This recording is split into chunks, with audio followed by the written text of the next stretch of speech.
अस्सलाम वालेकुम नाज़रीन, welcome to the show biz talk. मैं हूं आपकी मेज़बान नताशा हसीब। मार्केट के सेंटिमेंट्स कुछ नेगेटिव टेरिटरी परफॉर्मेंस आज दिखाते हुए हमने देखा पूरी दिन मार्केट को काफ़ी हद तक हम कह सकते हैं कि मार्केट के अंदर एक कंसोलिडेशन प्रोसेस दिखाई दे रहा है और एक पॉजिटिव सेंटिमेंट्स प्रिवेल कर रहे हैं। लेकिन हम देख रहे हैं कि जो ये थर्ड वेव का फियर है वो बढ़ता हुआ दिखाई दे रहा है और इसी फ्राइटनिंग सिचुएशन को मद्देनजर रखते हुए इन्वेस्टर्स के सेंटिमेंट्स काफ़ी हद तक स्टेबिलिटी की तरफ या फिर डाउन साइड देखते हैं हमने काफ़ी दिन पूरे दिन। और इसका इम्पैक्ट ये हुआ कि आज की मार्केट में जो क्लोजर रहा वो 150 अबव पॉइंट्स का डिक्लाइन देखा गया। इट मींस कि 44,000 के लेवल्स पे मार्केट नजर आ रही है और अभी भी एपेटाइट मौजूद है इन्वेस्टर्स के पास कि वो मजीद पार्टिसिपेशन कर सकते हैं। लेकिन अब यही है कि जो फियर है वो कम हो या फिर अगर लॉकडाउन का फियर जो है वो अगर स्मार्टली चला जाए और ये बता दिया जाए कि स्मार्ट लॉकडाउन होगा, मजीद फर्दर लॉकडाउन नहीं होगा, जो रिस्ट्रिक्शन की बातें हो रही हैं, अगर इन तमाम चीज़ों में क्लैरिटी आ जाए तो मार्केट इसको अच्छे से बिहेव करते हुए दिखाई देगी। फर्स्ट सेगमेंट की तरफ चलते हैं।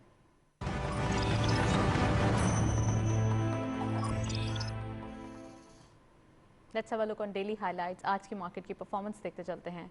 ओपन हुई मार्केट 44,587.85 के लेवल पर। हायर साइड मार्केट गई 44,877.46।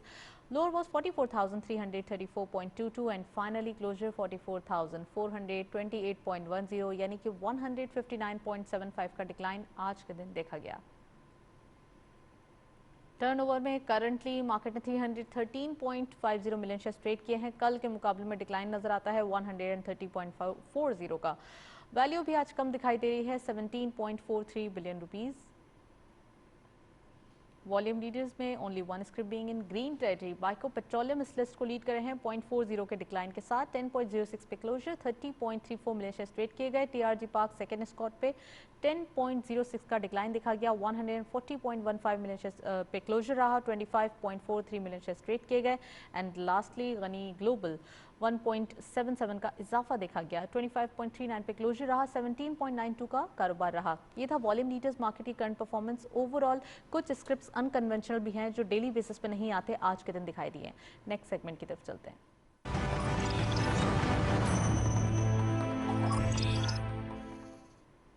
टॉपिक ऑफ द डे में आज हम डिटेल डिस्कशन करने वाले हैं फॉरेन रेमिटेंसेस पे। आप रिपोर्ट देखें फिर वापस आते हैं।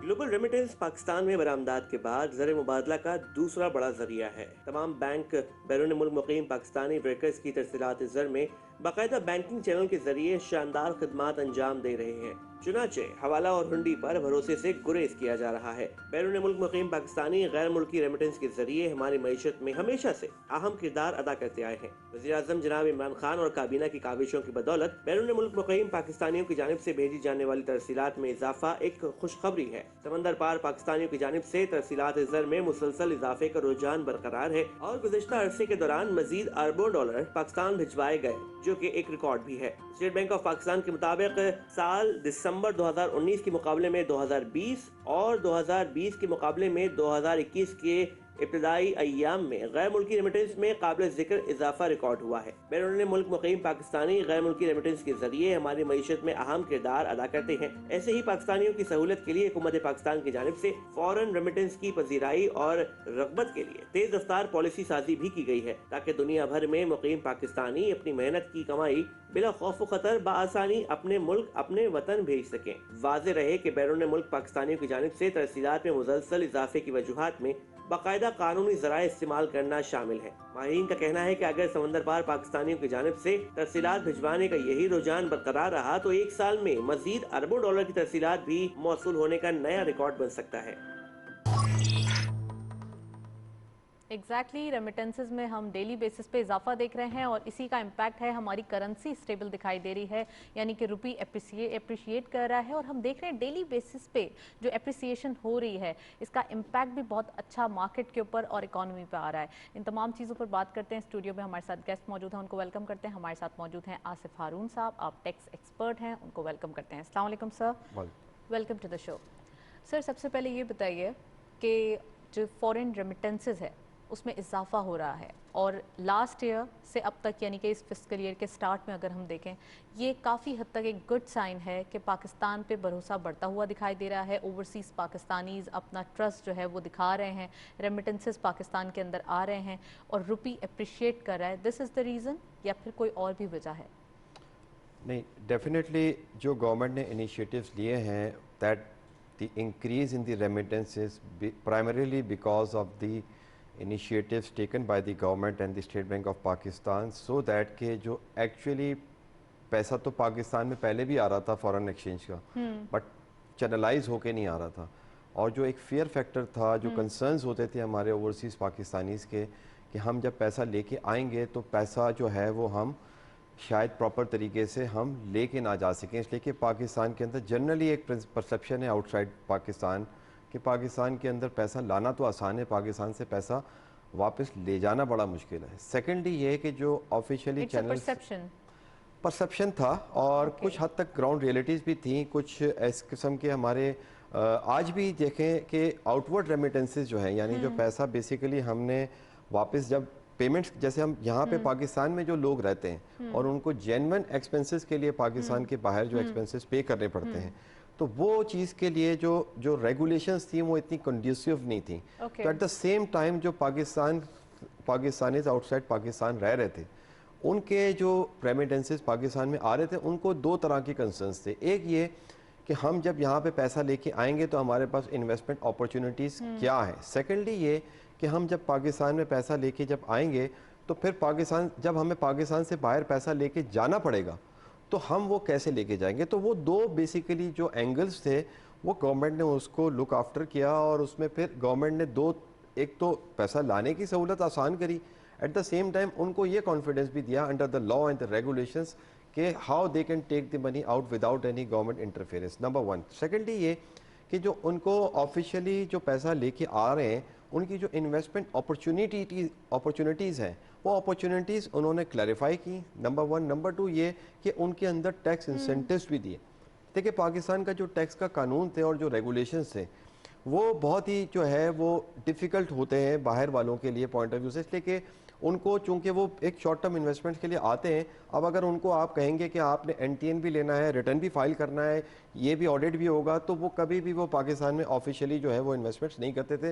इनफॉर्मल चैनल से पैसे लेके आते थे, अपने भाई बहन या रिश्तेदारों के थ्रू पैसे इन्वेस्ट करते थे और फिर वो पाकिस्तान से बाहर इनफॉर्मली दोबारा पैसे लेके चले जाते थे। तो actually that was basically the reason that के ये चीज़ें पहले हो रही थी। अब ये जो है गवर्नमेंट ने जो इनिशिएटिव लिए हैं, इससे बहुत सारी चीज़ें जो है वो इम्प्रूव हुई हैं। राइट तो कितना ज़्यादा इम्पॉर्टेंट था ये इनिशिएटिव टाइमली लेना, या फिर इसमें बहुत देर हो गई?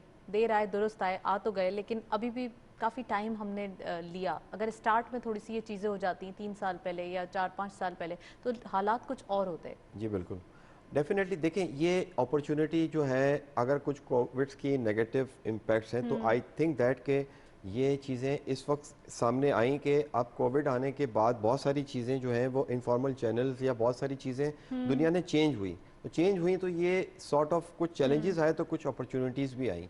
तो one of the opportunity was that कि गवर्नमेंट देन लुक्ड टुवर्ड्स कि ये अब हम क्या हमारे पास ऑप्शंस हैं जिसके थ्रू हम जो है इन दिस जहाँ इतनी इकोनॉमिक स्लम्प आई हुई है तो हम कैसे अपने फॉरेन एक्सचेंज रेवेन्यूज़ को जो है वो इंक्रीज़ कर सकते हैं। तो आई थिंक दैट कि ये एक ब्लेसिंग इन डिस्गाइज भी थी कि जो है ये चैलेंज जब आया तो गवर्नमेंट ने ये इनिशिएटिव लिया। डेफिनेटली ये चीज़ें बहुत पहले हो जानी चाहिए थी, ना सिर्फ इस गवर्नमेंट को, पीछे भी गवर्नमेंट्स को भी जो है वो ये चीज़ें देखनी चाहिए थी।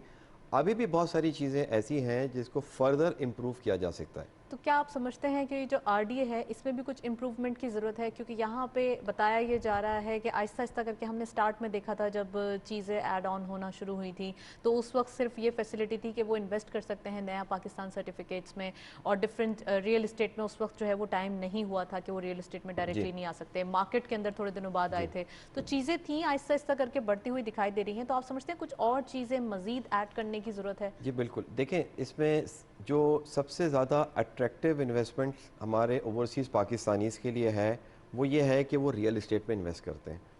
One of the options is that. अब रियल इस्टेट के अंदर वी ऑल नो दैट कि रियल इस्टेट के अंदर जो वैल्यूएशंस का इशू है, यानी आप एक घर जो है अगर 5 करोड़ का एक्चुअल है, मगर गवर्नमेंट के वैल्यूएशन टेबल्स में वो 1 करोड़ या 2 करोड़ का है, तो वो इतना बड़ा जो डिफरेंस है, ये डिफरेंस जो है ये सर इस डिफरेंस को इवेंचुअली सही रखा करना जाता पड़ेगा। है? ये अंडर वैल्यू वाला सिस्टम क्यों मौजूद है हमारे यहाँ? देखिए, इसकी पूरी एक हिस्ट्री है। हिस्ट्री ये है कि ये कोई साल 2 साल का मसला नहीं है, ये पिछले 50-60 साल का मसला है कि जब ये गवर्नमेंट ने बेसिकली ये सिस्टम लेके आए डीसी वैल्यूज़ का, तो पहले इतना बड़ा फ़र्क नहीं था, मगर ग्रेजुअली अनफॉर्चुनेटली गवर्नमेंट या गवर्नमेंट कह लें या जो भी लोग इसमें इन्वॉल्व थे, कह लें, अनफॉर्चुनेटली इसको ये पार्किंग लॉट बनाने का जरिया बनाया गया और over a period of time इतना डिफरेंस गैप बढ़ता गया कि वो फिर जो है वो सडनली इस गैप को आप जो है वो दिन मतलब आप फ़ौरन इसको ख़त्म नहीं कर सकते। तो ये एक एरिया ऐसा है जो ना सिर्फ ओवरसीज़ पाकिस्तानीज़ के लिए चैलेंजिंग है, but at the same time जो हमारे यहाँ पे जो लोकल रेजिडेंट्स हैं जिनके पास इवन वाइट पैसे भी हैं, उनको भी जब अगर कोई प्रॉपर्टी ख़रीदते हैं और बेचते हैं तो सबसे बड़ा चैलेंज ही ये आता है कि आप ख़रीदने जाते हैं, आपने सामने वालों को पैसे देने हैं, आपके पास पूरे अगर पैसे भी हैं, बट सामने वाला कहता है कि मुझे 20% पैसे ऑफिशियल दे, 80% मुझे अनऑफिशियल दे। तो वो जिसके पास ऑलरेडी डिक्लेयर्ड पैसे हैं वो कैसे उसको पे करेगा? अब ये एक्चुअली इशू फेडरल गवर्नमेंट का भी नहीं है, ये फेडरल गवर्नमेंट और प्रोविंशियल गवर्नमेंट दोनों ने मिल के इस मसले को हल करना है। इसलिए कि जो प्रॉपर्टी खरीदने और बेचने पे कुछ फेडरल टैक्सेस हैं, कुछ प्रोविंशियल टैक्सेस भी हैं। तो ये चीज़ें जो है ना, को अगर दोनों प्रोविंशियल और फेडरल गवर्नमेंट एक पेज पे हो और इसको सॉर्ट आउट करें तो ये अंडर वैल्यू वाला सिस्टम ये खत्म जो हो सकता है। आपको जो एक्चुअली सवाल था वो था कि जो ओवरसीज पाकिस्तानीज के लिए रेड जो हमारी रोशन डिजिटल आरडीए स्कीम है, इसके अंदर मजीद क्या इम्प्रूवमेंट्स आपने मुझसे सवाल पूछा था, तो उसका one of the answer is that कि इस एरिया को गवर्नमेंट ने देखना है और मुझे जहाँ तक मालूमात है गवर्नमेंट इसको देख भी रही है और गवर्नमेंट को पता है कि ये that is also one of the challenge that के इसको अगर हमने इस प्रॉब्लम को भी अगर हमने दूर किया तो जो इन्वेस्टमेंट्स हैं वो और स्पीड अप होंगी इस आरडीएस के अंदर विद रिस्पेक्ट टू दी। इसलिए कि देखें ये चीज़ें तो आनी है कि अगर एक गवर्नमेंट एक कंस्ट्रक्शन पैकेज दिया है तो कंस्ट्रक्शन इंडस्ट्री ने जब ग्रो करेगी तो ये जब उसकी फिनिश प्रोडक्ट्स मार्केट में निकलेगी तो खरीदने वाला भी तो होगा ना कोई। तो खरीदने वाले में या तो लोकल पाकिस्तानीज हैं या ओवरसीज पाकिस्तानीज हैं। जब वो खरीदने जब आएंगे तो ये यहाँ आके फंस जाएंगे। तो ये इशू जो है जब हम यहाँ से इंसेंटिव्स दे रहे हैं तो हमें ये चीज़ भी रिजॉल्व करनी पड़ेगी। गवर्नमेंट, मेरी जहाँ तक नॉलेज है, गवर्नमेंट इस चीज़ को देख रही है। Government also realises this. जितनी पॉलिसीज आ रही हैं उससे तो ये लगता है कि हर तरफ तवज्जो है, चाहे वो रिफाइनरी पॉलिसी हो, कंस्ट्रक्शन पैकेज हो, डिफरेंट पॉलिसीज हम देख रहे हैं। डेली बेसिस पे कुछ ना कुछ न्यूज़ मिलती है और अच्छी बात है कि इसमें कुछ रेनोवेशन चलता रहे और अच्छी चीज़ें सामने आती रहें। सर, आपने कहा कि पैसे पार्क करने का एक तरीका है यहाँ पर, अगर प्रॉपर्टी की बात की जाए तो इट मीन्स कि इसकी फेयर वैल्यू इतनी नहीं होती और हाइप क्रिएट करके बढ़ा दी जाती है। ये एक थोड़ा सा इससे आपके टॉपिक से हटके क्वेश्चन है क्योंकि आपने ये पॉइंट रेस किया है। बिल्कुल, इसमें ये भी होता है कि जब ऑप्शंस जिनके पास अनडिक्लेयर्ड पैसे होते हैं तो उनके पास जो ऑप्शंस होते हैं, one of the option is that कि या तो वो एक मिडिल जो आपकी वो मार्केट है जिसमें जो कमोडिटी मार्केट है, लोग या तो उसमें इन्वेस्ट करते हैं और या फिर एग्रीकल्चर या फिर ये रियल एस्टेट में।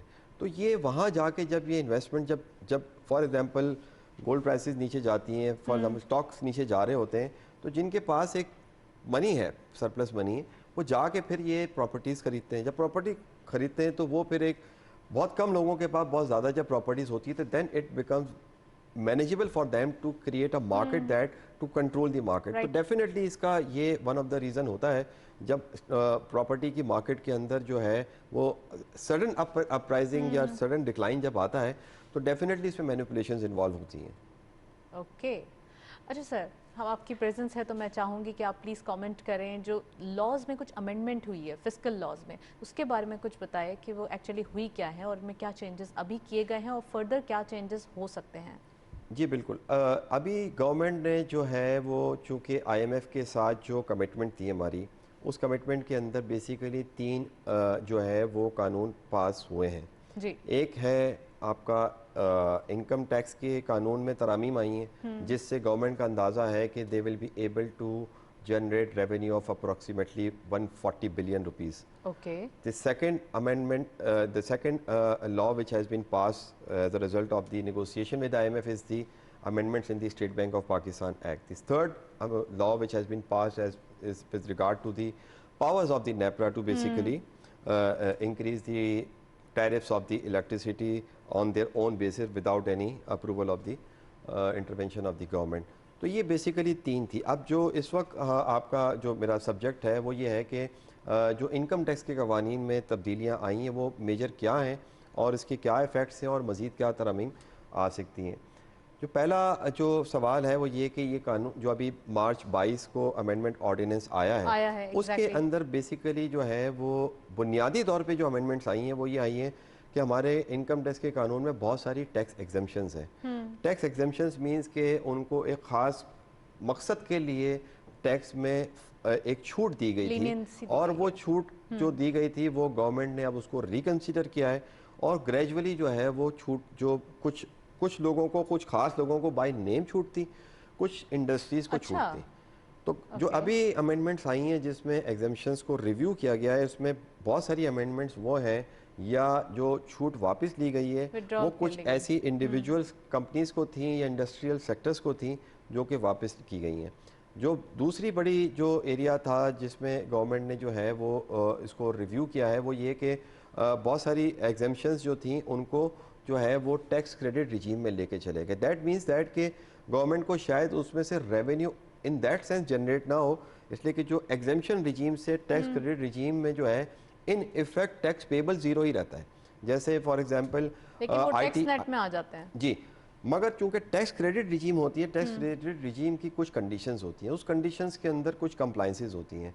तो वो जो कंप्लाइंसेस जो है वो जब वो जो लोग टैक्स बेनिफिट ले रहे होंगे वो कंप्लाइंसेस जब करेंगे तो उससे एक रेगुलेटरी फ्रेमवर्क जो है वो इम्प्रूव होगा, डॉक्यूमेंटेशन इम्प्रूव होगी. यानी फॉर एग्जांपल के जो इस वक्त आज नहीं तो आने वाले दिनों में उनको जाके टैक्स देना पड़ेगा. नहीं, ऐसा शायद ना हो, ये ऐसा ना हो. जैसे फॉर एग्जांपल आईटी से रिलेटेड जो export of IT related services उनकी एक ब्लैंकेट एग्जम्पशन थी. बस उनको शर्त ये थी कि 80% अपना जो है वो पाकिस्तान में ले आए तो वो उनका टैक्स एग्जम्पशन ब्लैंकेट एग्जम्पशन थी. अब उनको कहा गया है कि आपको टैक्स पे नहीं करना, जस्ट नहीं करना, बट आपने टैक्स रिटर्न फाइल करना है, आपने सेल्स टैक्स रिटर्न फाइल करना है, आपने अपने जो दूसरे लोगों को पेमेंट्स करनी है उन पे विद होल्डिंग्स करनी है. तो उनको एक सॉर्ट ऑफ एक रेगुलेटरी फ्रेमवर्क में लेने की कोशिश कर रहे हैं ये. तो I think in terms of the documentation purposes तो ये एक अच्छा इनिशिएटिव है, इससे ट्रांसपेरेंसी आएगी.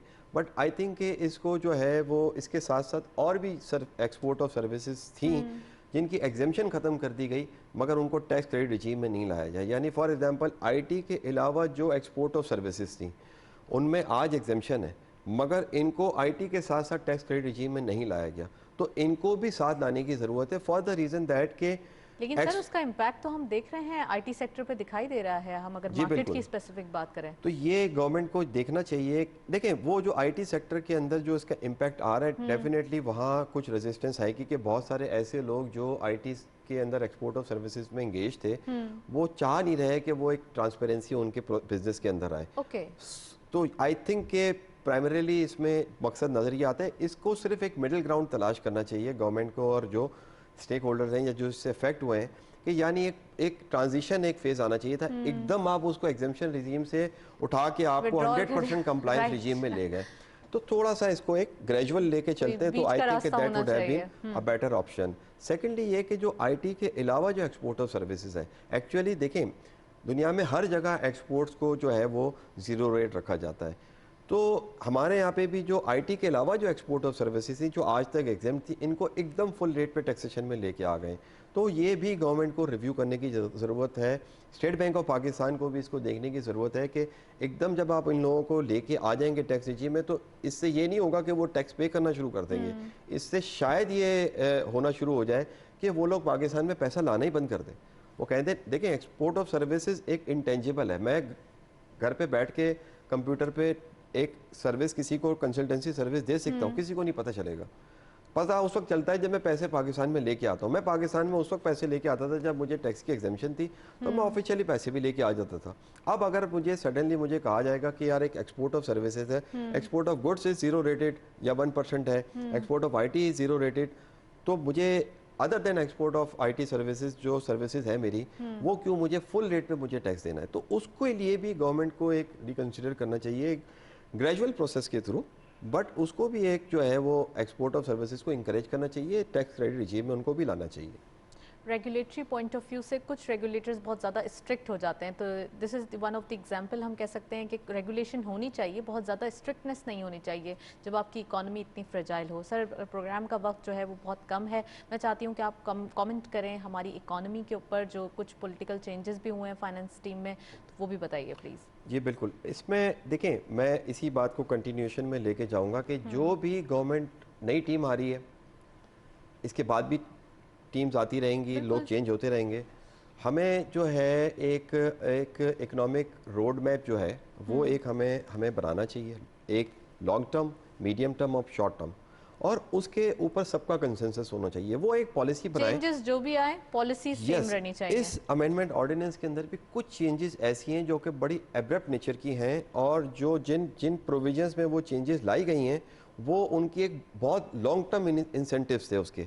सडनली आपने एक 10 साल पहले आपने कहा कि यार आप ये करें तो आपको ये इंसेंटिव मिलेगा, तो लोगों ने जब अब आप अपने स्ट्रक्चर को इस तरह से जब बनाते हैं, suddenly in the middle of the process government कहती है कि नहीं हम एग्जेम्पशन नहीं देंगे, तो वो तो पूरा जो है जो अपना पूरा इन्वेस्टमेंट कर रहा है या पूरा अपना एक स्ट्रक्चर उस तरीके से उसने डिज़ाइन किया है, तो ये गवर्नमेंट जो है, मतलब ये गवर्नमेंट या नई टीम या अगली वाली गवर्नमेंट जो भी आती है, बेसिकली हम इन इकोनॉमिक साइड पे हमें ये फैसला करना चाहिए कि हमने जो भी टैक्स पॉलिसी डॉक्यूमेंट बनाए, that should be basically a medium term and long term, जिसपे कंसिस्टेंसी हो, एब्रप्ट चेंजेस ना हो।